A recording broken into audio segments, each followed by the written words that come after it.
Hello, I am Christy Muro, and this video is part of a training I created for new SAP Business One users. Go to my YouTube channel to find all the videos. And this is video number 1, where I will explain you how to log in, select the correct company, and understand the main SAP windows.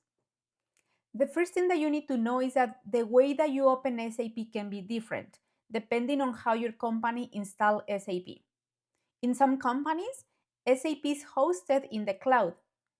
In that case, you first need to log into a website, and then from there, you will see a link or a button to open SAP. In other companies, SAP is installed on a server. So for those cases, you usually need to connect using the remote desktop connection.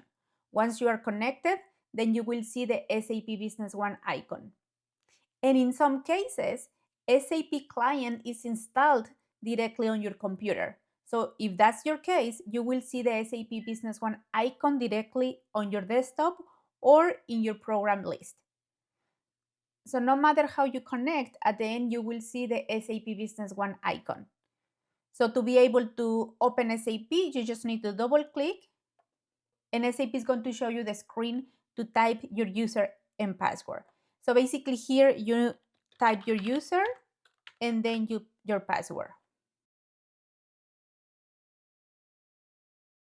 Now, something that you need to understand is that some companies have multiple database in SAP. Or even if you have only one database in the system, probably you have a sandbox database. So in order to connect to different companies, you can click on change company, and the system will show you all the available databases that you have. And from here, you just need to select which company you want to connect. For example, here I'm going to connect to this one. So I'm going to type my user, my password, and press OK. The next time that you connect, SAP is going to select automatically this company. So that's why it's very important that when you connect, you make sure that you connect to the company that you want to connect. Okay, now that we have in SAP, we have the welcome screen. This is a screen that SAP will show you a couple of links like a training, the online help, and more information. But if you don't want to see this information every time that you log in, just uncheck show this page at the startup and close the screen. Once you are in SAP, at the very top, you will see the company name where you are connected in and your username. So this is another way to validate that you are in the correct company, because again, if you have a sandbox, here you will see something like test company or sandbox, something like that. So just make sure that you are connected to the company that you want to be connected. Now I want to show you the main modules. If I click on these 3 lines, SAP is going to show me all the available modules that we have here. I am a super user, so I am able to see all the modules in SAP, but depends on the license that you have or depend on the permission that you have, you may have less options here.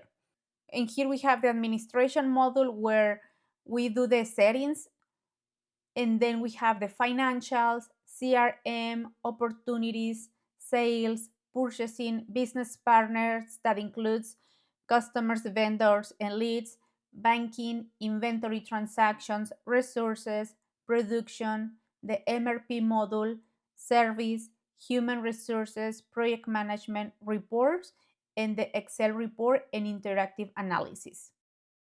In each module, you will see the different transactions that you are able to do. So for example, for sales, you have sales orders, AR invoices, credit memos. I'm going to click to minimize the module, and I'm going to click on purchasing now to expand the module and see all the available options that I have there. So here, for example, I have purchase order, AP invoices, AP credit memos, and so on. So in each module, you will have all the different transactions that you are able to do in SAP. If for some reason you don't see any of the modules that you want to see here, another option to see it is on the menu bar. We have the modules, and as you can see here, you see the same information that we see in the main screen. Here in the main screen, you have the drag and relate, and This is just a way to see some information, kind of report, but I will explain you later how this works. Now let's talk about the menu bar. In the menu bar, we have the modules, where again we have all the different modules that we have in SAP. And then we have in help, for example, we have about SAP Business One, where you will be able to see what is the version that you have. For example, here I have SAP Business One version 10, Future Package 2508. So sometimes when you need to create a ticket in SAP is going to ask you what is the version that you have. So this is the way to get it. And we will see more options later about this menu bar. The next thing is a toolbar. The toolbar is located below the menu bar. And this is a collection of icons that provide easy access to commonly used functions such as print, create a PDF, export to Excel, the arrows that allow us to move between documents, the form settings, the query manager. So basically through this training, you will see the different options that we have here in the toolbar. And then at the very bottom, we have the status bar. This is an area that displays error messages, system information, and the progress of lengthy processes. So for example, if you create a sales order and there's a mistake, like for example, the system doesn't find the item code, you will see the errors here. Or when you try to create a transaction, if you have an error, you will see this in the status bar.